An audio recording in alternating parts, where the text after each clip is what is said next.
Wilujeng siang sadayana ya Allah. Alhamdulillahirabbil alamin. Ditapakuran ku urang kalapan.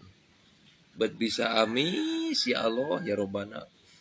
Urang ngagula antara dikersakeun ku Allah. Amis we nikmatna.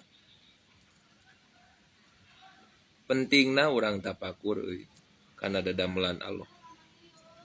Al-fikratu sirojul qalbi. Tapakur teh mangrupakeun cacaang hate. Fa in dahabat fala ido atalah.